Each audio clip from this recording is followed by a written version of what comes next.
ദേവിയ കോളേജിലേക്ക് എല്ലാവർക്കും സ്വാഗതം. ഇന്ന് നമ്മുടെ ക്ലാസ് ആരംഭിക്കണം. നമ്മൾ പഠിക്കാൻ പോകുന്നത് കഴിഞ്ഞ ദിവസം നോക്കിയ സെക്ഷന്റെയും റൂളിന്റെയും കണ്ടിന്യൂഷൻ ആണ്. നമ്മൾ 1 മുതൽ 5 വരെയുള്ള സെക്ഷൻ നോക്കിയിട്ടുണ്ടായിരുന്നു. പിന്നെ 6 മുതൽ 8 വരെയുള്ളത് നമ്മുടെ രജിസ്ട്രേഷന്റെ സമയത്ത് നോക്കിയിട്ടുണ്ടായിരുന്നു. അപ്പോൾ നിലവിലെ 8 വരെയുള്ള സെക്ഷൻസ് ആണ് നമ്മൾ നോക്കി കഴിഞ്ഞിരിക്കുന്നത്.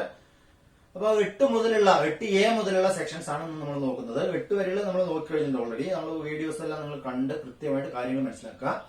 8A മുതലുള്ള സെക്ഷൻസ് ആണ് നമ്മൾ നോക്കുന്നത്. 1 മുതൽ 5 വരെയുള്ളത് ഒരു വീഡിയോ ആയിട്ട് ചെയ്തിട്ടുണ്ട്. 6 മുതൽ 8 വരെയുള്ളത് രജിസ്ട്രേഷന് 3 പാർട്ടായിട്ട് നമ്മൾ ചെയ്തിട്ടുണ്ട്. അപ്പൊ ഇന്ന് നമ്മൾ നോക്കുന്നത് സെക്ഷൻ 8A മുതലുള്ള കാര്യങ്ങളാണ്. വേറൊരു കാര്യം നമുക്ക് പറയാനുള്ളത്, സെക്ഷൻസ് ഓർഡറിൽ പോകും. സെക്ഷൻസ് നമ്മൾ കൃത്യമായിട്ട് ഓർഡറിലാണ് പോവുക. റൂൾസ് സെക്ഷൻ അനുയോജ്യമായ റൂളുകൾ എടുത്ത് പഠിക്കും. പിന്നെ റൂളിൽ ഇനി ഒരു കൺഫ്യൂഷൻ ഇല്ലാതിരിക്കാൻ വേണ്ടിയിട്ട് ഒരു 15 റൂൾ ആകുമ്പോൾ 1 മുതൽ 15 വരെയുള്ളത് നമ്മൾ ഒരുമിച്ചും പഠിക്കും. അപ്പൊ എങ്ങനെയാണെന്ന് വെച്ച് കഴിഞ്ഞാൽ ഇപ്പൊ നമ്മൾ സെക്ഷൻസിനാണ് ഇമ്പോർട്ടൻസ് കൊടുക്കുന്നത്. അപ്പൊ സെക്ഷൻ ആണ് നമ്മൾ ഓർഡറിൽ പോകുന്നത്. അപ്പൊ സെക്ഷൻ അനുയോജ്യമായ റൂൾ, ഇപ്പൊ എക്സാമ്പിൾ പറയുകയാണെങ്കിൽ നമ്മൾ അഫിലിയേഷൻ 8A സെക്ഷൻ 8A ആണ്. റൂൾ ആകുമ്പോൾ 16E അപ്പൊ നമ്മൾ 16 വരെ പഠിച്ചിട്ടില്ല എന്ന് പറയേണ്ട. റൂൾ 16E എന്നുള്ളത് അഫിലിയേഷൻ ടു അപ്പെക്സ് സൊസൈറ്റി. ഈ ബൈലോ അമെന്റ്മെന്റ് ആയാലും അങ്ങനെയുള്ളതെല്ലാം നമ്മൾ സെക്ഷനും റൂളും വ്യത്യസ്ത ഭാഗത്താണ് കിടക്കുന്നത്. അപ്പൊ സെക്ഷൻസ് നമ്മൾ ഓർഡറിൽ പഠിക്കും, റൂള് നമ്മൾ അനുയോജ്യമായത് എടുത്ത് പഠിക്കും. ഇനി റൂളിൽ കൺഫ്യൂഷൻ വരാതിരിക്കാൻ വേണ്ടിയിട്ട് റൂളിനെ നമ്മൾ 1 മുതൽ 14 അങ്ങനെ വേറെ എടുത്ത് പഠിക്കുകയും ചെയ്യും. ഓക്കെ, അപ്പൊ നമ്മൾ റൂൾ ഓർഡറിലല്ല എന്ന് പറയണ്ട. റൂൾ നമ്മൾ ഓർഡറിലാവും. അടുത്ത ഒരു 2 ക്ലാസ് നമ്മൾ ഒരു ഏകദേശം 15-20 വരെ റൂളുകൾ പഠിച്ചു കഴിയുമ്പോൾ നമ്മൾ ആ റൂളിനെ എന്ത് ചെയ്യും, ഒരുമിച്ച് ചേർത്തി പഠിക്കും. ഓക്കെ, നമ്മുടെ ക്ലാസ്സുകളിലേക്ക് നടക്കാം. നമ്മൾ നോക്കാൻ പോകുന്നത് section 8A mentioned about affiliation to apex society. Affiliation to apex സൊസൈറ്റിയെ കുറിച്ച് പറയുന്നതാണ് സെക്ഷൻ 8A. അപ്പൊ നമ്മൾ 1 മുതൽ പഠിക്കുകയാണെങ്കിൽ 1 short title extend and commencement എന്നുള്ളത് പറഞ്ഞു. Short title extend and commencement കേരളത്തില് KCS ആക്ട് വന്നതും അതിന്റെ എക്സ്റ്റെൻഡ് കേരളം മൊത്തമാണെന്നുള്ള കാര്യങ്ങളൊക്കെ നമ്മൾ പഠിച്ചിട്ടുണ്ട്. റൂൾ 2 സെക്ഷൻ 2 നമ്മൾ ഡിഫൈൻ പഠിച്ചിട്ടില്ല. ഡെഫിനിഷൻസ് ആണ് നമ്മൾ പഠിക്കാൻ പോകുന്നേ ഉള്ളൂ.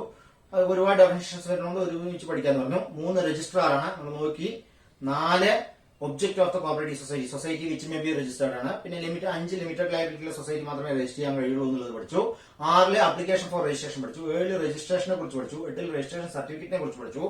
ഇനിയാണ് നമ്മൾ എന്ത് പഠിക്കുന്നത്, 8A affiliation to apex society. നമ്മൾ പറഞ്ഞു ഒരു സൊസൈറ്റി രജിസ്റ്റർ ചെയ്ത് കിട്ടിയില്ലേ. നമ്മൾ സെക്ഷൻ 6 പ്രകാരം അപേക്ഷ കൊടുത്ത് 7 പ്രകാരം രജിസ്റ്റർ ചെയ്ത് 8 പ്രകാരം രജിസ്ട്രേഷൻ സർട്ടിഫിക്കറ്റ് നമുക്ക് ഇഷ്യൂ ചെയ്തു. ഇങ്ങനെ രജിസ്റ്റർ ചെയ്ത് കിട്ടിക്കഴിഞ്ഞാൽ ഏത് സൊസൈറ്റിയാണോ രജിസ്റ്റർ ചെയ്യുന്നത് അത് അതിന്റെ ഒന്നുകിൽ അപ്പെക്സ് സൊസൈറ്റിയിലോ അല്ലെങ്കിൽ സെൻട്രൽ സൊസൈറ്റിയിലോ എന്ത് ചെയ്യണം, അഫിലിയേഷൻ എടുത്തിരിക്കണം. അപ്പൊ 3 ടയർ പ്രവർത്തിക്കുന്ന ഒരു സംഘമാണെങ്കിൽ സെൻട്രൽ സൊസൈറ്റിയിലും 2 ടയർ പ്രവർത്തിക്കുന്ന സൊസൈറ്റി ആണെങ്കിൽ അപ്പെക്സ് സൊസൈറ്റിയിലും എന്ത് ചെയ്യണം, അഫിലിയേഷൻ എടുത്തിരിക്കണം. അതായത് ഒരു PCRDB ആണ് നമ്മൾ രജിസ്റ്റർ ചെയ്തത്. PCRDB പറഞ്ഞാൽ അറിയാലോ, primary cooperative agriculture and rural development bank, PCARDB. നമ്മൾ ജോലി കിട്ടുമ്പോൾ ഏറ്റവും അധികം പ്രിഫറൻസ് കൊടുക്കുന്നത് ഇതിനാണ്, PCRDB ക്കാണ്. കാരണം PCRDB ഒരുപാട് ഗുണങ്ങളുണ്ട്. ഭാവിയിൽ ഞാൻ വഴിയെ പറഞ്ഞുതരാം. നമുക്ക് ജോലി സർവീസ് ബാങ്കിൽ കിട്ടുന്നതിനേക്കാളും ഗുണമാണ് ഇതിൽ PCRDB കിട്ടിയത്. അപ്പൊ PCRDB കിട്ടുകയാണെങ്കിൽ നമ്മൾ തീർച്ചയായിട്ടും ഇത്തിരി ദൂരം നോക്കാണ്ട് എന്ത് ചെയ്യണം, ജോലിക്ക് ജോയിൻ ചെയ്യണം. അതിന്റേതായ ബെനിഫിറ്റ് ഉണ്ട്. നമ്മൾ പിന്നീട് അത് പറഞ്ഞുതരാം. അപ്പൊ PCRDB ആണ് നമ്മൾ രജിസ്റ്റർ ചെയ്യുന്നത്. PCRDBയുടെ പ്രവർത്തന പരിധി എവിടെയാണ്, ഒരു താലൂക്കാണ്. ഒരു താലൂക്കിലെ പ്രവർത്തന പരിധിയിലുള്ള ഒരു സംഘമാണ് PCRDB. PCRDBയിലാണ് വാല്യുവേഷൻ ഓഫീസർ, അഗ്രികൾച്ചർ ഓഫീസർ, സൂപ്പർവൈസർമാരൊക്കെയുള്ള ഒരു ബാങ്കാണെന്ത് ഈ PCRDB. വാല്യുവേഷൻ ഓഫീസർ പറഞ്ഞ AR റാങ്കുള്ള ഉദ്യോഗസ്ഥനാണ്. അഗ്രികൾച്ചർ ഓഫീസർ പറഞ്ഞ എസ്കാർഡ് ബാങ്കിന്റെ സ്റ്റാഫാണ്. സൂപ്പർവൈസർ പറഞ്ഞ ബാങ്കിന്റെ സ്റ്റാഫാണ്. അതൊക്കെ നമ്മൾ ഡീറ്റെയിൽ ആയിട്ട് പഠിക്കുന്നത്. അപ്പൊ ഒരു PCRDB ആണ് നമ്മൾ എന്ത് ചെയ്തിരിക്കുന്നത്, രജിസ്റ്റർ ചെയ്തിരിക്കുന്നത്. ഒരു കോപ്പറേറ്റീവ് സൊസൈറ്റി ആയിട്ട് നമ്മളൊരു primary cooperative agriculture and rural development bank, ഒരു താലൂക്കിൽ മൊത്തം പ്രവർത്തനം നടത്തിയുള്ള ഒരു സംഘമാണ് രജിസ്റ്റർ ചെയ്തിരിക്കുന്നത്. PCRDB എന്ന് പറഞ്ഞാൽ ലോങ് ടേം ക്രെഡിറ്റ് സ്ട്രക്ചറിൽ വരുന്നതാണ്. 2 ടയറിലാണ് പ്രവർത്തിക്കുന്നത്. അതായത് PCRDB എന്ന് പറയുമ്പോൾ 2 ടയറുകൾ, PCARDBയും SCARDB. PCRDB SCARDB പറഞ്ഞാൽ 2 ടയറിൽ പ്രവർത്തിക്കുന്ന സംഘമാണ്. PCRDB ഒരു താലൂക്ക് ലെവല്, SCRDB സംസ്ഥാനം മൊത്തം. ലോങ് ടേം ക്രെഡിറ്റ് സ്ട്രക്ചർ ആണ്. ലോങ് ടേം ക്രെഡിറ്റ് സ്ട്രക്ചർ 2 ടയറിലാണ് പ്രവർത്തിക്കുന്നത്. നമ്മൾ റൂൾ 15 പഠിക്കുമ്പോൾ എന്ത് ചെയ്യും, ലോങ് ടേം ക്രെഡിറ്റ് സ്ട്രക്ചറുകളെ കുറിച്ച് പഠിക്കും. ഓക്കെ, ഷോർട്ട് ടേമിനെ കുറിച്ച് ലോങ് ടേമിനെ കുറിച്ചൊക്കെ നമ്മൾ റൂൾ 15 പഠിക്കുമ്പോൾ ടൈപ്പ് ഓഫ് സൊസൈറ്റി പഠിക്കുമ്പോൾ പഠിക്കും. അപ്പൊ PCRDB പറഞ്ഞപ്പോൾ നിലവിൽ മനസ്സിലാക്കുക 2 ടയറിലാണ്. പ്രൈമറി ലെവലില്, താലൂക്ക് ലെവലില്, അതായത് പ്രൈമറി പറഞ്ഞു കഴിഞ്ഞാൽ ഒരു താലൂക്കാണ് ഒരു PCRDBയുടെ പ്രവർത്തന പരിധി. പ്രൈമറി ആയിട്ട് ഒരു താലൂക്കിൽ പ്രവർത്തന പരിധിയുള്ള ഒരു PCRDB പറഞ്ഞു കഴിഞ്ഞാൽ ഒരു താലൂക്കിലാണ് പ്രൈമറി സംഘമാണ്. ഇത് രജിസ്റ്റർ ചെയ്ത് കഴിഞ്ഞു കഴിഞ്ഞാൽ എവിടെ അഫിലിയേഷൻ എടുക്കണം, അപ്പെക്സ് സൊസൈറ്റിയിൽ. ഇവിടെ നേരെ അപ്പെക്സ് സൊസൈറ്റിയിലാണ് രജിസ്ട്രേഷൻ കഴിഞ്ഞത്. കാരണം 2 ടയറുകളും ഇവിടെ സെൻട്രൽ സൊസൈറ്റി ഇല്ല. നേരെ മറിച്ച് ഒരു കൺസ്യൂമർ സൊസൈറ്റി ആണെങ്കിൽ, ഒരു കൺസ്യൂമർ സൊസൈറ്റിയാണ് നമ്മൾ രജിസ്റ്റർ ചെയ്യുന്നത്. കൺസ്യൂമർ സൊസൈറ്റി കേരളത്തിൽ എത്ര ടയറിലാണ് പ്രവർത്തിക്കുന്നത്, 3 ടയറിലാണ് പ്രവർത്തിക്കുന്നത്. 3 ടയറിൽ പറഞ്ഞാൽ കൺസ്യൂമർ സൊസൈറ്റി ഉണ്ട്, പിന്നെ ഡിസ്ട്രിക്ട് ഹോൾസെയിൽ സ്റ്റോർ ഉണ്ട്, പിന്നെ എവിടെയുണ്ട്, പിന്നെ കൺസ്യൂമർ ഫെഡ് ഉണ്ട്. അങ്ങനെ 3 ടയറിലാണ് ഏത് പ്രവർത്തിക്കുന്നത്, കൺസ്യൂമർ ഫെഡ് ഉണ്ട്. കൺസ്യൂമർ സൊസൈറ്റി പ്രവർത്തിക്കുന്നത്. അപ്പൊ കൺസ്യൂമർ സൊസൈറ്റി ആണെങ്കിൽ 3 ടയറിലാണ്, PCRDB 2 ടയറിലാണ്.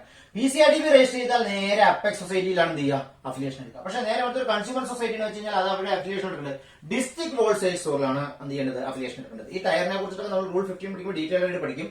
അപ്പൊ ഒരു കൺസ്യൂമർ സൊസൈറ്റി ആണെങ്കിൽ അതിന്റെ സെൻട്രൽ സൊസൈറ്റിയിൽ എന്ത് ചെയ്യണം, അഫിലിയേഷൻ എടുക്കണം.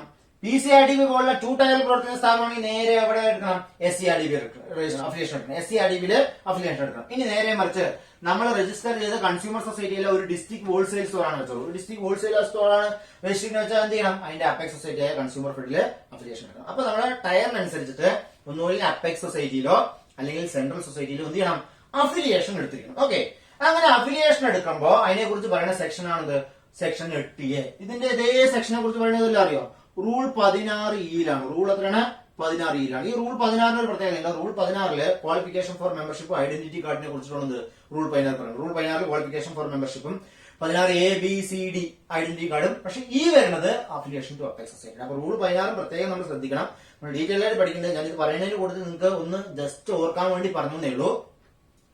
റൂൾ 16 പറഞ്ഞ സാധാരണ എന്താണ്, ക്വാളിഫിക്കേഷൻ ഫോർ മെമ്പർഷിപ്പ് ആണ്. ഒരു മെമ്പർ ഒരു സൊസൈറ്റിയിൽ മെമ്പർ ആവാൻ എന്തൊക്കെ ക്വാളിറ്റീസ് ആണ് വേണ്ടതെന്നുള്ളതാണ് ഇതിൽ പറയുന്നത്, റൂൾ 16 പറയുന്നത്. ഇനി 16 ABCD അങ്ങനെ സബ് റൂളുകളായിട്ട് ക്ലാസിഫൈ ചെയ്തിട്ടുണ്ട്. ഈ 16 ABCD ഇതിനെ കുറിച്ചാണ് പ്രതിപാദിക്കുന്നത്. അത് മുഴുവൻ ഐഡന്റിറ്റി കാർഡുമായി ബന്ധപ്പെട്ടാണ്. ഒരു സംഘത്തില് ഐഡന്റിറ്റി കാർഡ് ഇഷ്യൂ ചെയ്യുന്നതും അതിന്റെ ഡ്യൂപ്ലിക്കേറ്റ് ഇഷ്യൂ ചെയ്യുന്നതും ഒരു സമയത്തിനുള്ളിൽ ഇഷ്യൂ ചെയ്യണം തുടങ്ങിയ കാര്യങ്ങളാണ്. അതില് റൂൾ 16E ഉണ്ട്, കുറച്ച് വ്യത്യസ്തമായിട്ട് നിൽക്കണം. ബാക്കിയുള്ളതൊക്കെ അങ്ങനെ ഒരുമിച്ച് നിൽക്കുകയാണെങ്കിൽ റൂൾ 16E ദേ പറഞ്ഞ affiliation to apex or central സൊസൈറ്റിയെ കുറിച്ചിട്ടാണ് പറയുന്നത്. ഓക്കെ, അപ്പൊ സെക്ഷൻ 8A ആണെങ്കിൽ റൂൾ എത്രയാണ്, 16E affiliation to apex or central സൊസൈറ്റിയെ കുറിച്ച് പറയുന്നത്.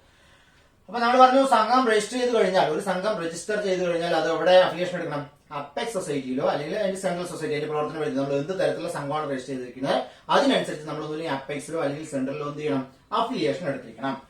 ഇനി an application for affiliation to apex or central society shall be application for affiliation to Apex or Central Society shall be determined within എത്ര ദിവസം, 60 days. അപ്പൊ നമ്മൾ ഇവിടെ ദിവസങ്ങളൊക്കെ വരുന്നത്, ദിവസത്തിനൊക്കെ നമ്മൾ ഒരുമിച്ച് ചേർത്ത് വേറെയും പഠിക്കുന്നുണ്ട്. ഇപ്പൊ നിങ്ങൾ കൃത്യമായിട്ട് വരുന്ന സമയങ്ങളൊക്കെ പഠിക്കുക. നമ്മളിപ്പോ രജിസ്ട്രേഷൻ സമയത്ത് തന്നെ പല കാര്യങ്ങൾ പല ദിവസങ്ങൾ പഠിച്ചു. രജിസ്ട്രാർ 90 ഡേയ്സിലാണ് എന്ത് ചെയ്യുന്നത്, ഒരു സംഘം രജിസ്റ്റർ ചെയ്യണോ വേണ്ടോ എന്നുള്ള തീരുമാനം എടുക്കുന്ന എത്ര ദിവസം കൊണ്ടാണ്, 90 ഡേയ്സിലാണ്. ഒരു സംഘം ഒരു സൊസൈറ്റി രജിസ്റ്റർ ചെയ്യണോ വേണ്ടയോ എന്നുള്ള തീരുമാനം രജിസ്ട്രാർ എടുക്കുന്ന എത്ര ദിവസം കൊണ്ടാണ്, 90 ഡേയ്സിലാണ്. ഇനി ആ എടുത്ത തീരുമാനത്തിന് റൂൾ 4-5 പ്രകാരമാണ് ചീഫ് പ്രൊമോട്ടറെ അറിയിക്കുന്നത് വെച്ചാൽ, അതായത് റെഫ്യൂസ് ചെയ്തു, രജിസ്റ്റർ ചെയ്യാൻ കഴിയില്ല എന്ന് പറഞ്ഞ് സംഘത്തിന് എന്ത് ചെയ്തു, ആപ്ലിക്കേഷൻ നിരസിച്ചു. അങ്ങനെയാണെങ്കിൽ റൂൾ 4-5 പ്രകാരമാണെങ്കിൽ അത് 15 ദിവസം കൊണ്ടും, റൂൾ സെക്ഷൻ 7-2 പ്രകാരമാണെങ്കിൽ അത് എത്ര ദിവസം കൊണ്ടാണ്, 7 ഡേയ്സിനുള്ളിൽ ചീഫ് പ്രൊമോട്ടറെ അറിയിക്കണം പറഞ്ഞു. അപ്പൊ അവിടെയൊക്കെ ദിവസം വന്നു, അവിടെ വീണ്ടും ദിവസങ്ങൾ വന്നുകൊണ്ടേയിരിക്കും. ഈ ദിവസത്തിന് എല്ലാം കൂടി നമ്മൾ ചേർത്തിട്ട് എന്ത് ചെയ്യും, ഒരു ക്ലാസ് ആയിട്ടാണ് പഠിക്കും. അപ്പൊ പിന്നെ ആ കൺഫ്യൂഷൻ ഇല്ല.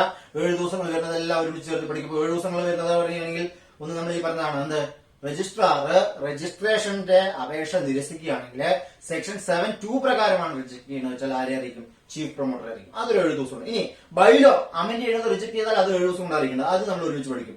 ഇനി വേറൊരു 7 ദിവസം വരുന്നത് ചേഞ്ച് ലയബിലിറ്റി ചേഞ്ച് ചെയ്യാനുള്ള ജനറൽ ബോഡിയുടെ നോട്ടീസ്. അതായത് ലയബിലിറ്റി ചേഞ്ച് ചെയ്യുന്നതിനുള്ള ജനറൽ ബോഡി നോട്ടീസ് നമ്മൾ എത്ര ദിവസം കൊണ്ടാണ് മെമ്പേഴ്സിനെ അറിയിക്കേണ്ടത്, 7 ഡേയ്സ് ആണ്. അപ്പൊ ഈ 3 കാര്യത്തിൽ നമ്മൾ ഇപ്പൊ സെക്ഷൻ 20 വരെ പഠിക്കുകയാണെങ്കിൽ, സെക്ഷൻ 20 വരെയുള്ള ടൈം ലിമിറ്റ് എടുക്കുകയാണെങ്കിൽ ഈ 3 കാര്യത്തിലാണ് എന്ത് വരുന്നത്, 7 ദിവസം വരുന്നത്. അതൊക്കെയാണെന്ന് വെച്ച് കഴിഞ്ഞാൽ, ഒന്ന് രജിസ്ട്രേഷൻ അപേക്ഷ രജിസ്ട്രാർ നിരസിച്ചാൽ സെക്ഷൻ 7(2) പ്രകാരം ചീഫ് പ്രൊമോട്ടറെ അറിയിക്കുന്നത് 7 ദിവസം കൊണ്ടാണ്. ബൈലോ അമെന്റ് ചെയ്യാൻ പറ്റില്ല എന്നുള്ള കാര്യം രജിസ്ട്രാർ നിരസിച്ചാൽ 7 ദിവസം കൊണ്ടാണ്. പിന്നെ ലയബിലിറ്റി ചേഞ്ച് ചെയ്യാനുള്ളത് എങ്ങനെ ലയബിലിറ്റി ചേഞ്ച് ചെയ്യാൻ പറ്റും, അൺലിമിറ്റഡ് എന്ന് ലിമിറ്റഡിക്ക് മാത്രമേ ചേഞ്ച് ചെയ്യാൻ പറ്റൂ. നമ്മൾ ചേഞ്ച് ലയബിലിറ്റിയെ കുറിച്ചൊക്കെ നമ്മൾ ഡീറ്റെയിൽ ആയിട്ട് പഠിക്കുന്നത്. അൺലിമിറ്റഡ് എന്ന് എന്ത് ചെയ്യാൻ പറ്റും, ലിമിറ്റഡിക്ക് ചേഞ്ച് ചെയ്യാൻ പറ്റും. അങ്ങനെ ചേഞ്ച് ചെയ്യാനുള്ള ഒരു ജനറൽ ബോഡിയാണ് വിളിച്ചു കൂട്ടുന്നത് വെച്ചാൽ അതിന്റെ ജനറൽ ബോഡി നോട്ടീസ് എത്ര ദിവസമാണ്, 7 ദിവസമാണ്. ബാക്കി എല്ലാ ജനറൽ ബോഡിക്കും 15 ദിവസമാണ്. പക്ഷെ അത് മാത്രം എത്ര ദിവസമാണ്, 7 ദിവസമാണ്. അങ്ങനെ 3 സെക്ഷനും റൂളും 20-നുള്ളിൽ എന്ത് വരുന്നത്, വരുന്ന 7 ദിവസങ്ങളിൽ. അപ്പൊ അങ്ങനെയുള്ള എല്ലാ സാധനങ്ങളും കൂടി നമ്മൾ എന്ത് ചെയ്യും, ഒരുമിച്ച് ചേർത്ത് പഠിക്കും. അപ്പൊ അതുകൊണ്ട് കൺഫ്യൂഷന്റെ കാര്യമില്ല. ഡേയ്സ് വേറെ വരുന്നു പറഞ്ഞിട്ട് ഇപ്പൊ കിട്ടുന്ന ഡേയ്സിനെയൊക്കെ നമ്മൾ 6 ദിവസം കണ്ണതിനൊക്കെ ഒരുമിച്ച് എഴുതി വെക്കുക, 7 ദിവസം കണ്ണതിനൊക്കെ വേറൊരു ഭാഗത്ത് എഴുതി വെക്കുക. അങ്ങനെ എഴുതി വെച്ചോളൂ. നമ്മൾ ഇവിടുന്ന് നോട്ടായിട്ട് തരും, എന്തും തരും, നിങ്ങളെ കൃത്യമായിട്ട് ഒരു ക്ലാസ് തരും ടൈം ലിമിറ്റുകളെ കുറിച്ചിട്ട്. അപ്പൊ ഡൗട്ടിന് സംശയിക്കേണ്ട കാര്യമേ ഇല്ല. അപ്പൊ നമ്മൾ ഇത് കൃത്യം മനസ്സിലാക്കുക. Application for affiliation to apex or central society application for affiliation to apex or central society shall be determined within എത്ര ദിവസം, 60 days from the date of receipt of application. അതായത് നമ്മളൊരു സംഘം രജിസ്റ്റർ ചെയ്തു, നമ്മളതോടെ അഫിലിയേഷൻ കൊടുത്തു, നമ്മൾ അപ്പെക്സ് സൊസൈറ്റിയിലോ സെൻട്രൽ സൊസൈറ്റിയിലോ അഫിലിയേഷന് വേണ്ടി കൊടുത്താൽ ആ അഫിലിയേഷനിൽ ആര് തീരുമാനം എടുക്കണം? ഈ അപ്പെക്സ് സൊസൈറ്റിയോ സെൻട്രൽ സൊസൈറ്റിയുടെ മാനേജിംഗ് കമ്മിറ്റി തീരുമാനം എടുക്കണം. മെമ്പർഷിപ്പ് കൊടുക്കുന്ന ആരാണ്?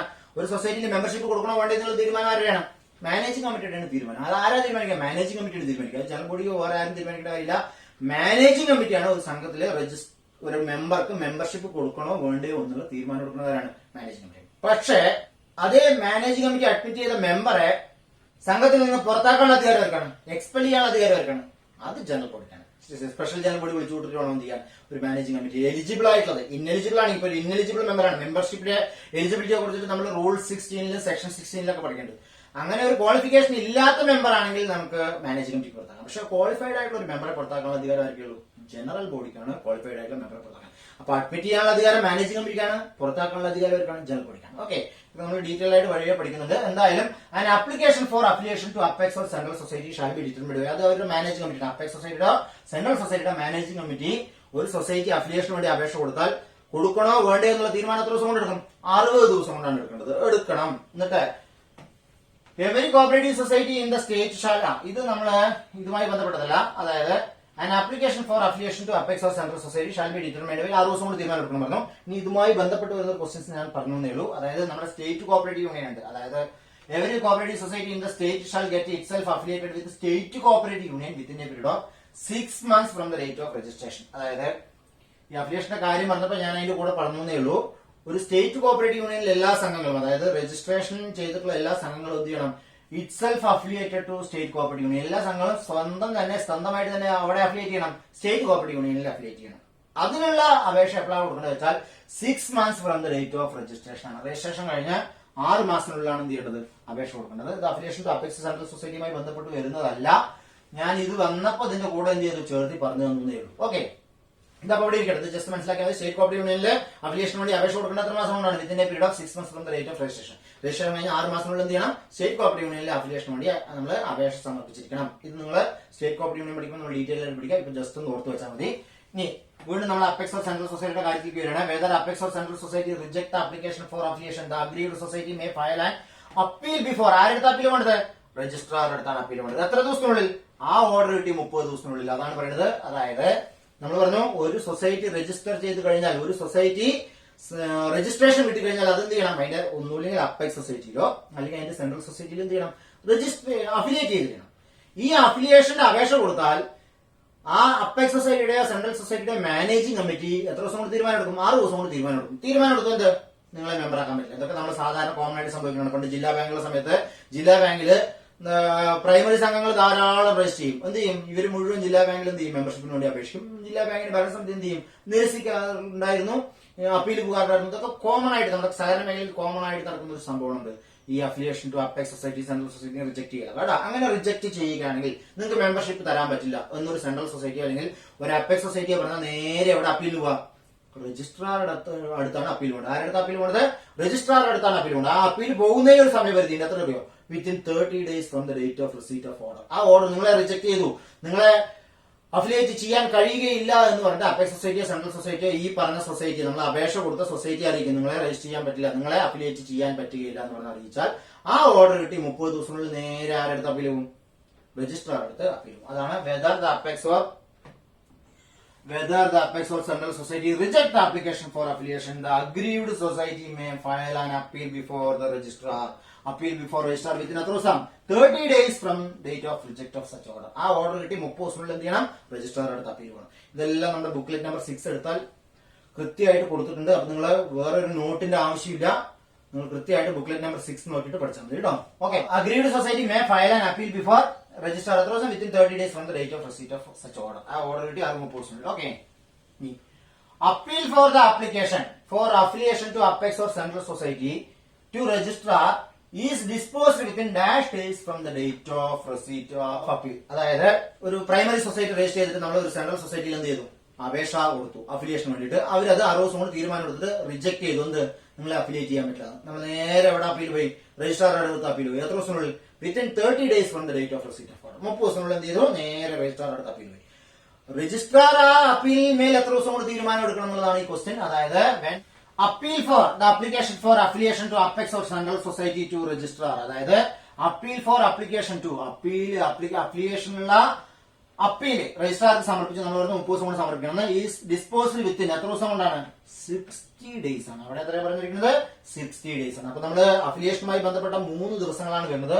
ഒന്ന് 60, പിന്നെ 30, വീണ്ടും 60. ഈ 60 എന്താണ്? Managing committee, apex or central സൊസൈറ്റിയുടെ മാനേജിംഗ് കമ്മിറ്റി തീരുമാനമെടുക്കുന്നു രജിസ്ട്രേഷൻ കൊടുക്കാൻ പറ്റുമോ ഇല്ലയോ എന്നുള്ളത്. ഈ 30 ആ തീരുമാനം, അതായത് റെഫ്യൂസ് ചെയ്ത് 30 ദിവസങ്ങളിൽ അവിടെ പോകും, രജിസ്ട്രാർ അടുത്ത് അപ്പീൽ പോകും.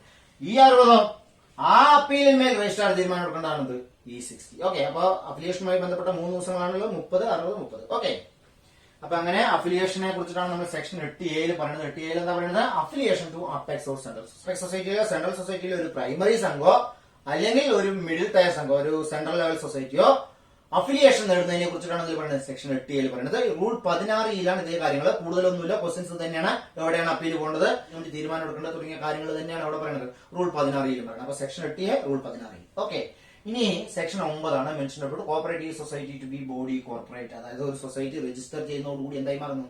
ഒരു ബോഡി കോർപ്പറേറ്റ് ആയി മാറുന്നു. അതായത് ആർട്ടിഫിഷ്യൽ പേഴ്സൺ ആയി മാറുന്നു. ആർട്ടിഫിഷ്യൽ പേഴ്സൺ പറഞ്ഞാൽ അർത്ഥം സൊസൈറ്റിക്ക് സ്വന്തമായിട്ട് സ്ഥലം വാങ്ങാം, കോൺട്രാക്റ്റിൽ ഏർപ്പെടാം, അങ്ങനെയുള്ള ജീവനില്ല, പക്ഷേ അതിന്റെ സൊസൈറ്റിയുടെ സീലും പേരും ഉപയോഗിച്ച് എന്ത് ചെയ്യാം? ഒരു വ്യക്തി, ജീവനുള്ള വ്യക്തി ചെയ്യുന്ന കാര്യങ്ങളൊക്കെ ചെയ്യാനായിട്ട് പറ്റും, കോപ്പറേറ്റീവ് സൊസൈറ്റിക്ക് പറ്റും. അതാണെന്ത്? Cooperative society to be body corporate. Registered society have a perpetual succession. അതായത് പിന്തുടർച്ചയുണ്ട്. സൊസൈറ്റി എന്ത് ചെയ്യില്ല, അവിടുത്തെ ജീവനക്കാരോ മാനേജിംഗ് കമ്മിറ്റിയോ പ്രസിഡന്റോ മാറിപ്പോകുന്നതുകൊണ്ട് എന്ത് ചെയ്യില്ല, മാറുന്നില്ല. Perpetual succession and a common seal. അതാണ് സൊസൈറ്റിയുടെ അടയാളം എന്ന് പറയുന്നത്. എന്താണ്? Common seal. And with power to hold property കൈവശം വെക്കാം. And enter into contract, institute and defend suit and other legal proceedings etcetera mentioned in section 9. അതായത് ഒരു കോപ്പറേറ്റീവ് സൊസൈറ്റി എന്തായി ബോഡി കോർപ്പറേറ്റ് കൊണ്ട് ഉദ്ദേശിക്കുന്നതാണ് section 9 mentioned about cooperative society to be body corporate ആണ്. അതായത് society registration കിട്ടുന്നതോടുകൂടി, registration കഴിഞ്ഞതോടുകൂടി, സൊസൈറ്റിയുടെ registration കഴിഞ്ഞതോടുകൂടി society ആരായി മാറി? ഒരു ആർട്ടിഫിഷ്യൽ പേഴ്സണ് തുല്യമായി മാറി. അതായത് സൊസൈറ്റിക്ക് എന്ത് ചെയ്യാം? A society have a perpetual succession. പിന്തുടർച്ചയുണ്ട്. അതിലെ മാനേജിംഗ് കമ്മിറ്റി മാറിയുന്നോ അല്ലെങ്കിൽ സെക്രട്ടറി മാറിയുന്നോ അല്ലെങ്കിൽ ജീവനക്കാർ മാറിയെന്ന് പറഞ്ഞുകൊണ്ട് എന്തില്ല, സൊസൈറ്റിയുടെ നിലനിൽപ്പിനെ യാതൊരുവിധ തരത്തിലും എന്ത് ചെയ്യുന്നില്ല, അത് ബാധിക്കുന്നില്ല. ഇനി ആൻഡ് കോമൺ സീൽ, അതിനൊരു കോമൺ സീൽ ഉണ്ട്. And with power to hold property, സ്വന്തമായിട്ട് സ്ഥലം കൈവശം വെക്കാം. സൊസൈറ്റി ആണെങ്കിൽ എന്ത് ചെയ്യാം, ഒരു വ്യക്തി കൈവശം വെക്കുന്ന പോലെ തന്നെ ഒരു സ്ഥാപനത്തിനും എന്ത് ചെയ്യാം, സ്ഥലം കൈവശം വെക്കാം. And enter into contract, കോൺട്രാക്റ്റുകളിൽ ഏർപ്പെടാം.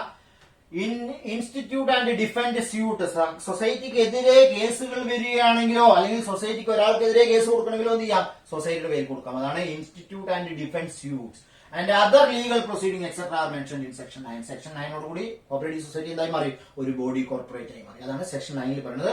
ഇത്രയും കാര്യങ്ങളാണ് പറയുന്നത്. ഇനി അടുത്തത് dash and dash have the power to regulate the working of society for the economic and social betterment of its members and the general public. അതായത് ഒരു സൊസൈറ്റിയെ ആർക്കൊക്കെയാണ് കൺട്രോൾ ചെയ്യാൻ കഴിയുക എന്നുള്ളതാണ് പറയുന്നത്. Dash and dash shall have the power to regulate and working of society for the economic and social betterment of its members. അവിടെയാണ് പ്രത്യേകത.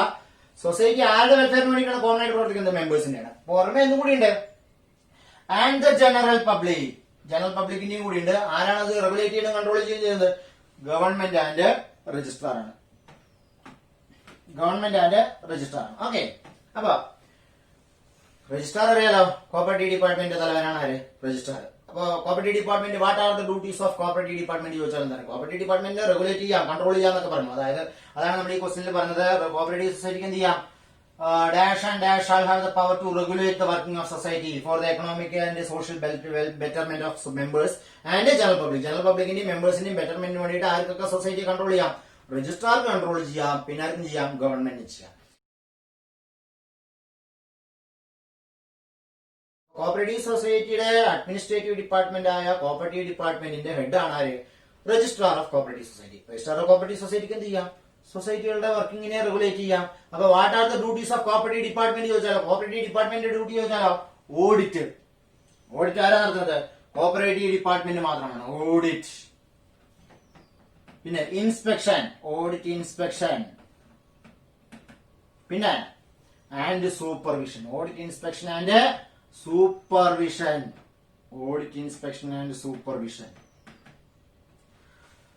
അപ്പൊ കോപ്പറേറ്റീവ് ഡിപ്പാർട്ട്മെന്റ് ഡ്യൂട്ടി എന്തൊക്കെയാണെന്ന് വെച്ചാൽ audit inspection and supervision is the ultimate responsibility of cooperative department of a cooperative society. ഒരു cooperative സൊസൈറ്റിയുടെ audit, inspection, and supervision is the ultimate responsibility of ആരാണ്? Cooperative department ആണ്. Cooperative ഡിപ്പാർട്ട്മെന്റിന്റെ ഡ്യൂട്ടിയാണ് audit. പിന്നെ വേറെ പ്രത്യേകതയുണ്ട്, ഓഡിറ്റ് നമ്മൾ രജിസ്ട്രേഷൻ ക്ലാസ്സിൽ പറഞ്ഞു ആരാണ് ഓഡിറ്റ് ചെയ്യുക? ഓഡിറ്റ് കോപ്പറേറ്റീവ് ഡിപ്പാർട്ട്മെന്റ് മാത്രമേ ചെയ്യൂ. ഇൻസ്പെക്ഷനും സൂപ്പർവിഷനും ആര് ചെയ്യും? അതാത് ഡിപ്പാർട്ട്മെന്റ്. ഇപ്പൊ ഫംഗ്ഷണൽ രജിസ്ട്രാർ ആണ് ഒരു സൊസൈറ്റി രജിസ്റ്റർ ചെയ്യുന്നത് വെച്ച് കഴിഞ്ഞാൽ അതിന്റെ ഇൻസ്പെക്ഷനും സൂപ്പർവിഷനും ആരായിരിക്കും? അതാത് ഫംഗ്ഷണൽ രജിസ്ട്രാർമാർക്കായിരിക്കും. ഉദാഹരണം എക്സാമ്പിൾ പറയുകയാണെങ്കിൽ ഇൻഡസ്ട്രിയൽ സൊസൈറ്റി. ഇൻഡസ്ട്രിയൽ സൊസൈറ്റിയുടെ ഫംഗ്ഷണൽ രജിസ്ട്രാർ ആരാണ്? ഡയറക്ടർ ഓഫ് ഇൻഡസ്ട്രീസ് ആണ് ഇൻഡസ്ട്രിയൽ സൊസൈറ്റിയുടെ അഡ്മിനിസ്ട്രേറ്റീവ് ചുമതലയുള്ള ആൾക്കാർ. അപ്പൊ അവർ ഇൻസ്പെക്ഷനും സൂപ്പർവിഷനും ആരും നടത്തും? ഇൻഡസ്ട്രീസ് ഡിപ്പാർട്ട്മെന്റ് നടത്തും. പക്ഷെ ഓഡിറ്റ് ആരും നടത്തും? കോപ്പറേറ്റീവ് ഡിപ്പാർട്ട്മെന്റ് മാത്രമാണ് കേരളത്തിൽ കോപ്പറേറ്റീവ് സൊസൈറ്റികളുടെ ഓഡിറ്റ് കണ്ടക്ട് ചെയ്യുന്ന ആര് മാത്രമേ ഉള്ളൂ? കോപ്പറേറ്റീവ് സൊസൈറ്റി, കോപ്പറേറ്റീവ് ഡിപ്പാർട്ട്മെന്റ് മാത്രമേ ഉള്ളൂ. അപ്പൊ ഒരു കോപ്പറേറ്റീവ് സൊസൈറ്റി, സഹകരണ സംഘം എന്ന് പ്രവർത്തിക്കുന്ന പേരിൽ പ്രവർത്തിക്കുന്ന മുഴുവൻ സ്ഥാപനങ്ങളുടെയും ഓഡിറ്റ് ആരായിരിക്കും? കോപ്പറേറ്റീവ് ഡിപ്പാർട്ട്മെന്റ് ആയിരിക്കും. പക്ഷേ ഇൻസ്പെക്ഷൻ അതാത് ഡിപ്പാർട്ട്മെന്റുകൾക്കായിരിക്കും. അതായത് അവരുടെ അഡ്മിനിസ്ട്രേറ്റീവ് ഡിപ്പാർട്ട്മെന്റ്, അതായത് ഫംഗ്ഷണൽ രജിസ്ട്രാറുടെ പോസ്റ്റ് അനുവദിച്ച് കിട്ടിയിട്ടുള്ള ആൾക്കാർക്ക് അഡ്മിനിസ്ട്രേഷൻ. ഓക്കെ, അപ്പൊ നമ്മൾ പറഞ്ഞു വന്നത് ആർക്കൊക്കെ സൊസൈറ്റിയുടെ വർക്കിങ്ങിനെ റെഗുലേറ്റ് ചെയ്യാം? ആർക്കൊക്കെ ചെയ്യാം? ഗവൺമെന്റിനും ചെയ്യാം, രജിസ്ട്രാറിനും ചെയ്യാം. ഗവൺമെന്റ് ഓർഡർ ഇറക്കും, രജിസ്ട്രാറിന് ഇറക്കും, സർക്കുലറുകൾ ഇറക്കും. സർക്കുലറുകൾ ആരിറക്കും? രജിസ്ട്രാർ ഇറക്കും. ഗവൺമെന്റ് ഓർഡേഴ്സ് ആയിട്ട് ഇറക്കും. ഇനി section 9A mention about publication of name by cooperative society. Cooperative സൊസൈറ്റിയുടെ പേര് പബ്ലിഷ് ചെയ്യുന്നതിനെ കുറിച്ചിട്ടാണ് പറയുന്നത്. Section 9 mention about publication of name by cooperative society. Cooperative സൊസൈറ്റികളുടെ പേര് നമ്മുടെ ബോർഡായിട്ട് എന്ത് ചെയ്യണം? അടിച്ച് മുന്നിൽ വെക്കണം എന്ന് പറയുന്ന ഒരു സെക്ഷൻ നമ്മുടെ സെക്ഷനിൽ ഉൾപ്പെടുത്തിയിട്ടുണ്ട്. എല്ലാ കോപ്പറേറ്റീവ് സൊസൈറ്റി അവരുടെ പേര് വൃത്തിയായിട്ട് ബോർഡിൽ അടിച്ചിട്ട് അതിന്റെ മുമ്പിൽ പ്രദർശിപ്പിക്കണം എന്ന് പറയുന്നുണ്ട്. Okay, name of the society shall be print, its business letters and bill heads and letter pad of the society etcetera are mentioned in which section of KCS act. അതായത് ഒരു society name of the society shall print its business letters, business ലെറ്റേഴ്സിൽ print ചെയ്തിട്ട് എവിടെ വെക്കണം? And all bill heads and letter pad of the society etcetera are mentioned in which section of KCS act. KCS act പ്രകാരം, KCS act ഏത് section പ്രകാരം?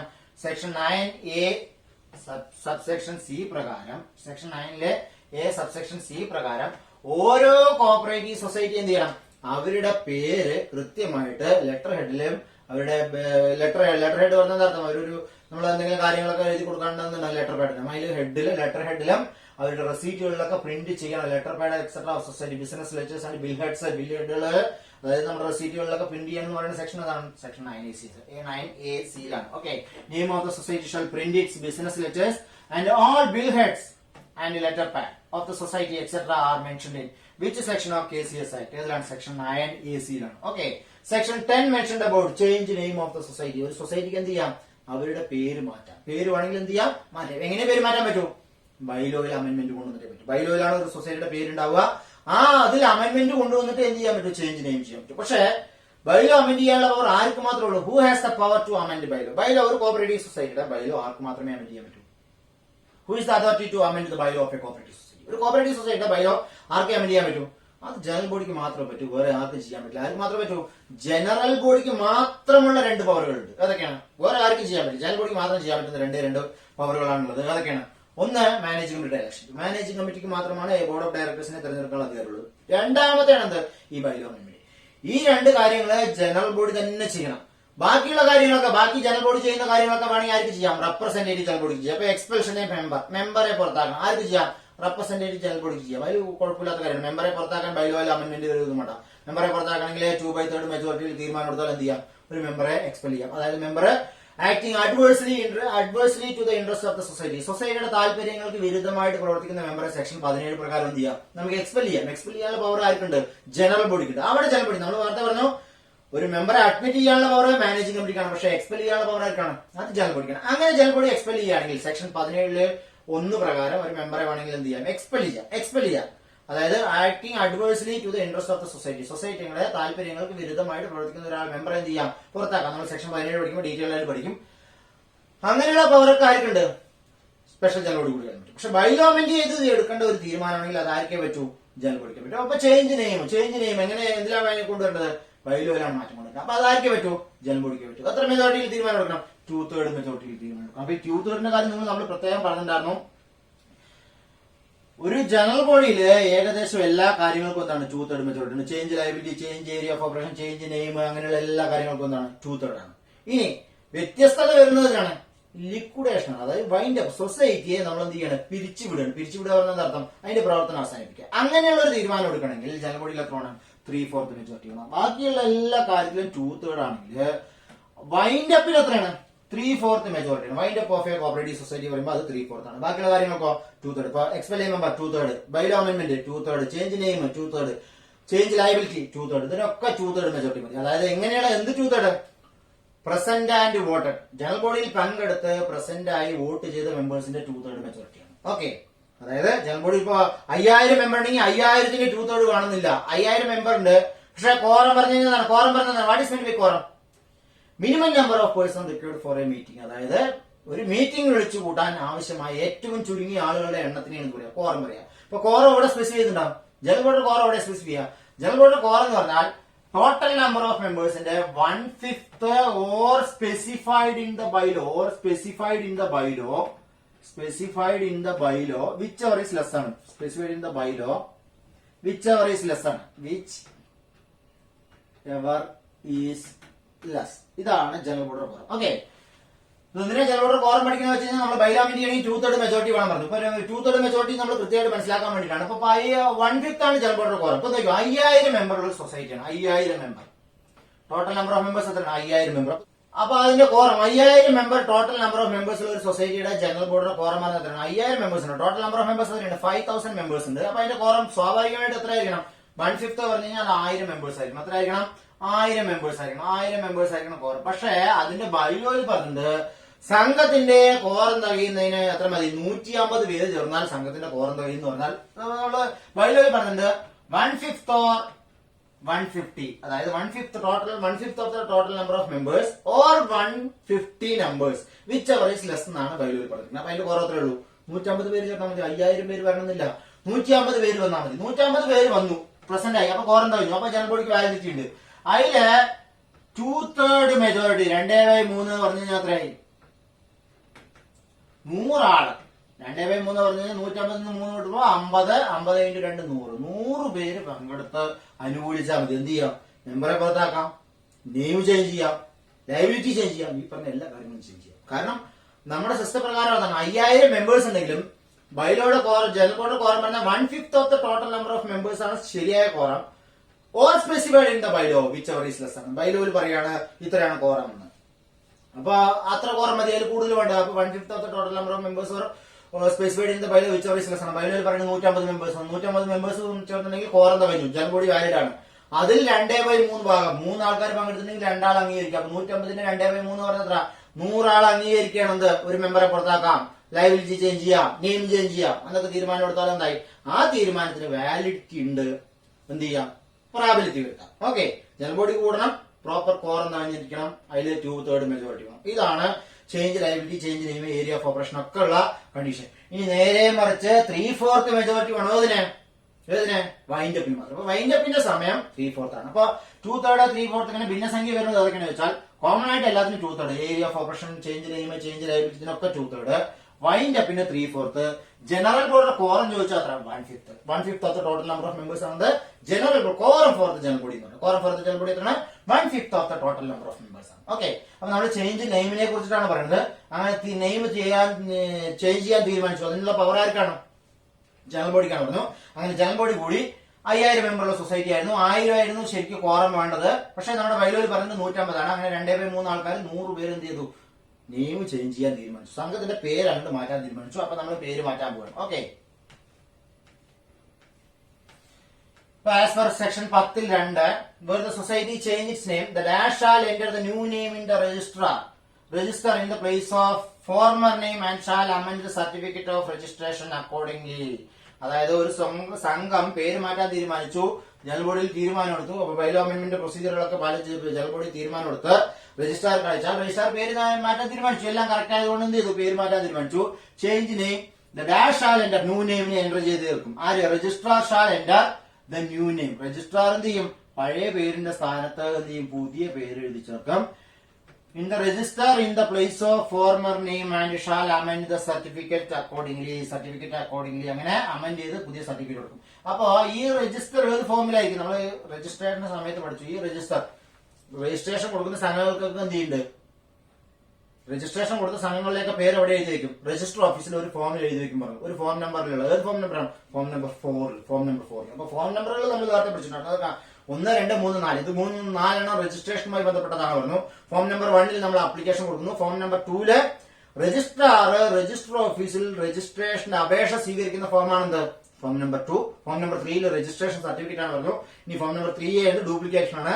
ഇനി form number 4 എന്ത് ചെയ്യുന്നു രജിസ്റ്റേർഡ് സൊസൈറ്റികളുടെ ഡീറ്റെയിൽസ് ആണ് വന്നത്. രജിസ്റ്റേർഡ് സൊസൈറ്റിയുടെ ഡീറ്റെയിൽസ് ആണ് എന്ത് ഫോം നമ്പർ 4. ഈ ഫോം നമ്പർ 4 രണ്ട് കാര്യങ്ങൾക്ക് ഉപയോഗിക്കും. ഒന്ന്, രജിസ്റ്റേർഡ് സൊസൈറ്റികളുടെ ഡീറ്റെയിൽസ് എഴുതി വെക്കണം, അതായത് രജിസ്റ്റർ ചെയ്ത് കൊടുക്കുന്ന സംഘങ്ങളുടെ ഡീറ്റെയിൽസ് എഴുതി വെക്കുക. പിന്നെ എഴുതി വെക്കുന്നത് ബൈലോ അമെന്റ് വരുമ്പോൾ അതേ സംഘം ബൈലോ അമെന്റ്മെന്റ് നടത്തുമ്പോൾ അതും ഇവിടെ എഴുതി വെക്കും ഫോം നമ്പർ 4 എഴുതി വെക്കും. അപ്പൊ പേര് മാറ്റി എവിടെ രേഖപ്പെടുത്തുക ഈ ഫോം നമ്പർ 4 ആണ്. ഈ രജിസ്റ്റർ ഏതിലാണ് ഫോം നമ്പർ 4ലാണ്. ഫോം നമ്പർ 4ലാണ് ഈ രജിസ്റ്റർ മെയിൻറ്റെയിൻ ചെയ്യുന്നത്. Okay, form number 4. അപ്പൊ 1, 2, 3, 4 ഇത് നമ്മൾ നേരത്തെ പഠിച്ചതാണ്. അപ്പൊ ഫോം നമ്പർ 4 എന്ത് ചെയ്യും പഴയ പേരിന്റെ സ്ഥാനത്ത് പുതിയ പേര് എഴുതി വെക്കും. ഓക്കെ, അപ്പൊ സംഘത്തിൽ എന്തിനാണ് വർക്ക് ചെയ്തുകൊണ്ടിരിക്കുന്നത് പുതിയ പേരിലാണ് വർക്ക് ചെയ്തുകൊണ്ടിരിക്കുന്നത്. അപ്പൊ ഒരു സംഘം നിങ്ങളവിടെ ഉണ്ട് വെച്ചോളൂ, കോഴിക്കോട് ജില്ലാ മാർക്കറ്റിംഗ് സൊസൈറ്റി എന്നായിരുന്നു അതിന്റെ പേര്. കോഴിക്കോട് ജില്ലാ മാർക്കറ്റിംഗ് എന്നൊക്കെ ആയിരുന്നു അതിന്റെ പേര്. അപ്പൊ നമ്മൾ അതിനെ മാറ്റിയിട്ട് കോഴിക്കോട് ജില്ലാ marketing and selling cooperative society എന്ന് മാറ്റണം. അപ്പൊ മാർക്കറ്റിംഗിന്റെ കൂടെ എന്തും കൂടി ചേർക്കണം സെല്ലിംഗും കൂടി ചേർക്കണം. ഓക്കെ, ബൈലോ അമെന്റ് ചെയ്ത് കിട്ടി. ബൈലോ അമെന്റ് ചെയ്യുമ്പോൾ പഴയ ഫോം നമ്പർ 4ന്റെ സ്ഥാനത്ത് കോഴിക്കോട് ജില്ലാ മാർക്കറ്റിംഗ് സൊസൈറ്റി എന്നുള്ളതിന് കോഴിക്കോട് ജില്ലാ marketing and selling cooperative society എന്ന് മാറ്റി ഫോം നമ്പർ 4ലൊക്കെ രേഖപ്പെടുത്തി വെച്ചു. ഓക്കെ, അതിലൊന്നും സംശയമില്ല. ഇനി accordingly okay dash of the society shall not affect any. അപ്പൊ നമ്മൾ പേര് മാറ്റി നമ്മുടെ ഫോം നമ്പർ 4ലൊക്കെ എഴുതി വെച്ചു. ഇനി dash of the society shall not affect any right or obligations. Dash of the society shall not affect any right or obligation of the society or render defective any proceedings by or against the society. Change name. അത് പറഞ്ഞാൽ എന്താ അറിയോ, അതായത് നമ്മളിപ്പോ marketing society എന്നായിരുന്നു പേര്. പണ്ട് കോൺട്രാക്റ്റിലൊക്കെ ഏർപ്പെടുത്തുന്ന എന്തായിരുന്നു കോഴിക്കോട് ജില്ലാ മാർക്കറ്റിംഗ് സൊസൈറ്റി ഉണ്ടായിരുന്നു. എന്ത് ചെയ്ത് കോൺട്രാക്റ്റുകളിലൊക്കെ ഏർപ്പെട്ടിട്ടുണ്ടായിരുന്നു. അപ്പൊ നമുക്ക് കുറെ ആൾക്കാർ പൈസ തരാനുണ്ട്. സാധനങ്ങൾ മാർക്കറ്റിംഗ് സൊസൈറ്റിയിൽ നിന്ന് സാധനങ്ങൾ പർച്ചേസ് ചെയ്ത് പോയാൽ കുറെ അധികം സൊസൈറ്റികളും മറ്റുള്ളവർക്കും എന്ത് ചെയ്യാറുണ്ട് സൊസൈറ്റിക്ക് പൈസ തരാനുണ്ട്.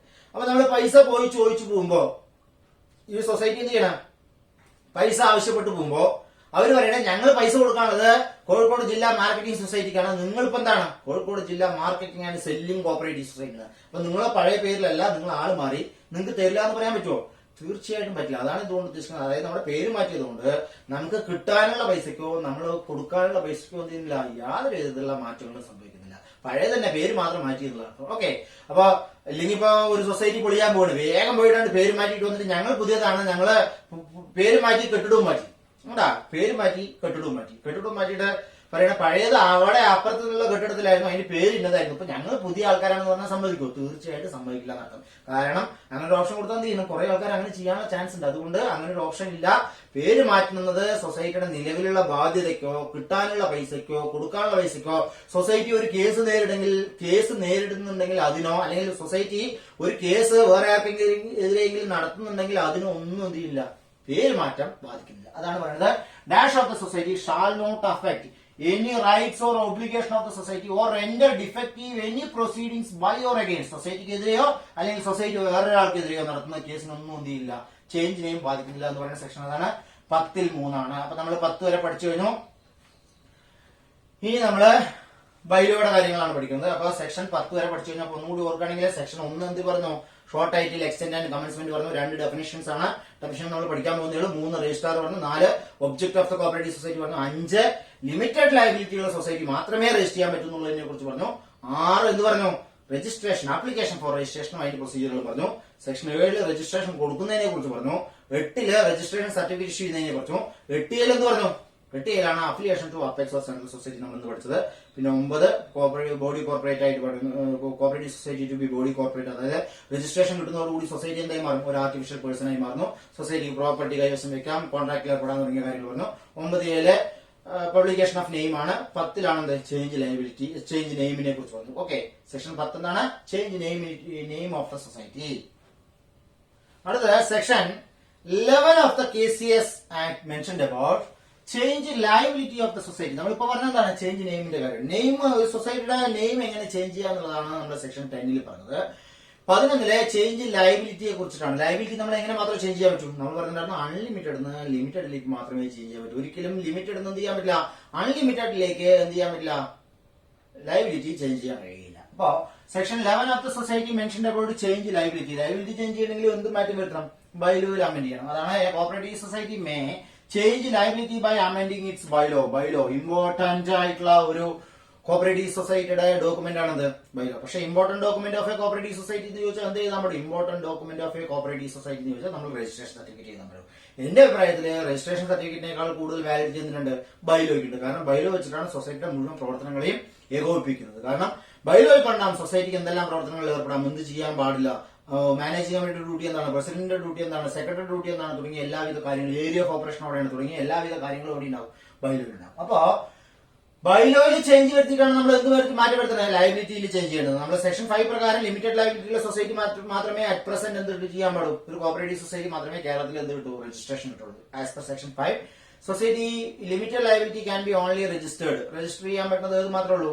ലിമിറ്റഡ് ലയബിലിറ്റിയുള്ള സൊസൈറ്റി മാത്രമേ രജിസ്റ്റർ ചെയ്യാൻ പറ്റൂ. ഇനി അൺലിമിറ്റഡ് ലയബിലിറ്റിയുള്ള സൊസൈറ്റി ആണെങ്കിൽ അതിന് എങ്ങനെ നമുക്ക് ലയബിലിറ്റി ചേഞ്ച് ചെയ്യാൻ പറ്റും? അൺലിമിറ്റഡ് ലിമിറ്റഡിലേക്ക് ചേഞ്ച് ചെയ്യാൻ പറ്റും. ഒരിക്കലും ലിമിറ്റഡ് എന്ന് ചെയ്യാൻ പറ്റില്ല, അൺലിമിറ്റഡ് ലയബിലിറ്റിയിലേക്ക് ചേഞ്ച് ചെയ്യാൻ കഴിയില്ല. അതാണ് ബൈലോയിലാണ് മാറ്റി വരുത്തുന്നത്. അപ്പൊ നമ്മൾ നേരത്തെ പറഞ്ഞു ബൈലോ മാറ്റി വരുത്താനുള്ള പവർ ആർക്ക് മാത്രമേ ഉള്ളൂ? General body has the only authority to change bylaw of the society. Bylaw amend ചെയ്യാനുള്ള പവർ ആർക്ക് മാത്രമേ ഉള്ളൂ? ജനറൽ ബോഡിക്ക് മാത്രമേ ഉള്ളൂ. ജനറൽ ബോഡിയാണ് വിളിച്ചു കൂട്ടുന്നത്. അതും ഒന്നുകിൽ സ്പെഷ്യൽ ജനറൽ ബോഡി വിളിച്ചു കൂട്ടാം, അല്ലെങ്കിൽ എന്ത് ചെയ്യാം? ആനുവൽ ജനറൽ ബോഡിയിൽ ചെയ്യാം. അപ്പൊ ബൈലോ അമെന്റ് ചെയ്യാനുള്ള പവർ ജനറൽ ബോഡിക്ക് മാത്രമാണ്. ജനറൽ ബോഡിക്ക് ബൈലോ അമെന്റ് ചെയ്യണമെങ്കിൽ ജനറൽ ബോഡിയുടെ എല്ലാവിധ പ്രൊസീജിയറുകളും പാലിച്ചുകൊണ്ട് എന്ത് ചെയ്യണം? ഒരു ജനറൽ ബോഡി വിളിച്ചു കൊടുക്കണം. ജനറൽ ബോഡിയിൽ 2/3 മെജോറിറ്റി ഉണ്ടാണ്. എങ്കിൽ മാത്രമേ എന്ത് ചെയ്യാൻ പറ്റൂ? ബൈലോ അമെന്റ് ചെയ്യാൻ പറ്റൂ. ചേഞ്ച് ലയബിലിറ്റി ആയാലും ശരി, ചേഞ്ച് നെയിം ആണെങ്കിൽ ശരി, ബൈലോയിൽ എന്ത് ചെയ്യണം? മാറ്റം വരുത്തണം. ഓക്കെ. അപ്പൊ സെക്ഷൻ 1 പ്രകാരം cooperative society may change its liability by amending the bylaw. അടുത്തത്, when a society has passed a resolution to change the form or extent of its bylaw, all the members and creditors give dash months time to withdraw his shares, deposit, loan, etc. 2 മാസത്തെ സമയം അനുവദിക്കും. എന്തിനു വേണ്ടിയിട്ട്? അപ്പോൾ society unlimited ലയബിലിറ്റിയുടെ society ആയിരുന്നു, അതിനെ എന്താക്കി മാറ്റാൻ തീരുമാനിച്ചു? ലിമിറ്റഡ് ലയബിലിറ്റിയുടെ സൊസൈറ്റി ആക്കി മാറ്റാൻ തീരുമാനിച്ചു. ഒരു സൊസൈറ്റി അൺലിമിറ്റഡ് ലയബിലിറ്റി ആണ് ഇപ്പൊ വർക്ക് ചെയ്തുകൊണ്ടിരിക്കുന്നത്, എന്താക്കി മാറ്റാൻ തീരുമാനിച്ചു? ലിമിറ്റഡ് ലയബിലിറ്റി ഉള്ള ഒരു സൊസൈറ്റി ആക്കി മാറ്റാൻ തീരുമാനിച്ചു. അങ്ങനെ മാറ്റാൻ തീരുമാനിക്കുന്ന സന്ദർഭങ്ങളിൽ സൊസൈറ്റിയുടെ മെമ്പേഴ്സിനും ക്രെഡിറ്റേഴ്സിനും എന്ത് ചെയ്യണം? ഒരു നോട്ടീസ് കൊടുക്കണം. എന്തിനു വേണ്ടിയിട്ട്? അവരുടെ ഷെയർ താല്പര്യമില്ല, ഇനി ലിമിറ്റഡ് ലയബിലിറ്റിയുള്ള സൊസൈറ്റിയിൽ തുടരാൻ താല്പര്യമില്ലെങ്കിൽ നിങ്ങൾക്ക് എന്ത് ചെയ്യാം? നിങ്ങളുടെ ഷെയറും ഡെപ്പോസിറ്റും എന്ത് ചെയ്യാം? വിഡ്രോ ചെയ്യാം. എത്ര മാസത്തിനുള്ളിൽ? 2 മാസം സമയമാണ് കൊടുക്കുക. 2 മാസം നോട്ടീസാണ് കൊടുക്കുന്നത്. Okay. When a society has passed a resolution to change the form or extent of liability, ലയബിലിറ്റിയുടെ ഫോമോ എക്സ്റ്റെന്റോ മാറ്റാൻ തീരുമാനിച്ചാൽ all the members and creditors പറഞ്ഞാലാണ് ലോണീസ് ആണോ ഡെപ്പോസിറ്റേഴ്സ് ആണോ? സൊസൈറ്റിയുടെ ക്രെഡിറ്റർ ആരാണ്? Who is the creditor to cooperative society ചോദിച്ചാൽ ആരാണ്? സൊസൈറ്റിയിൽ നിന്ന് പൈസ അങ്ങോട്ട് കൊടുക്കാനുള്ള ആൾക്കാരാണ് ക്രെഡിറ്റേഴ്സ്. അപ്പൊ സ്വാഭാവികമായിട്ടും ലോണീസ് ആണോ അതെയോ ഡെപ്പോസിറ്റേഴ്സ് ആണോ? ഡെപ്പോസിറ്റേഴ്സ് ആണ് നമ്മുടെ ക്രെഡിറ്റേഴ്സ്. അപ്പൊ മെമ്പേഴ്സിനും പൈസ ഡെപ്പോസിറ്റ് ചെയ്ത ആൾക്കാർക്ക് എന്ത് ചെയ്യും? മെമ്പേഴ്സ് ആൻഡ് ഡെപ്പോസിറ്റേഴ്സ്, അതായത് മെമ്പേഴ്സ് ആൻഡ് ക്രെഡിറ്റേഴ്സ് എന്നാൽ സൊസൈറ്റി പൈസ അങ്ങോട്ട് കൊടുക്കാനുള്ള ആൾക്കാർ മുഴുവൻ ആരാണ്? സൊസൈറ്റിയുടെ ക്രെഡിറ്റേഴ്സ്. അവർക്കൊക്കെ എന്ത് ചെയ്യും? ഒരു 2 മാസം നോട്ടീസ് സമയം കൊടുക്കും. 2 months time to withdraw. Notice അല്ല, സമയം. 2 months time to withdraw his shares, deposit, loan etcetera. അവരുടെ ഷെയറോ ഡെപ്പോസിറ്റോ ഇനിയിപ്പോ സൊസൈറ്റിക്ക് ലോൺ എന്നുണ്ടെങ്കിൽ ആ ലോണൊക്കെ വിഡ്രോ ചെയ്യാൻ എത്ര സമയം അനുവദിക്കും? 2 മാസം സമയം അനുവദിക്കും. അതായത് 2 months സമയത്തിനുള്ളിൽ അതെന്ത് ചെയ്യണം? അവർ വിഡ്രോ ചെയ്യണം. സാധാരണഗതിയിൽ as normal cases share can be withdraw only after. എത്ര സമയം കഴിഞ്ഞാൽ ഒരു സൊസൈറ്റിയുടെ ഷെയർ വിഡ്രോ ചെയ്യാൻ പറ്റും? ഒരാൾ ഒരു സൊസൈറ്റിയിലെ ഒരു A ക്ലാസ് ഷെയർ എടുത്തു, എത്ര വർഷം കഴിഞ്ഞാൽ വിഡ്രോ ചെയ്യാൻ പറ്റൂ? 3 years, 3 വർഷം കഴിഞ്ഞാൽ സൊസൈറ്റിയുടെ ഷെയർ വിഡ്രോ ചെയ്യാൻ കഴിയും. നോർമൽ കേസില് ഒരു സൊസൈറ്റിയുടെ ഷെയർ വിഡ്രോ ചെയ്യാൻ കഴിയുന്നത് എപ്പോഴാണ് ചോദിച്ചാൽ എത്ര ആളാണ്? 3 വർഷം കഴിഞ്ഞാലേ പറ്റും. പക്ഷേ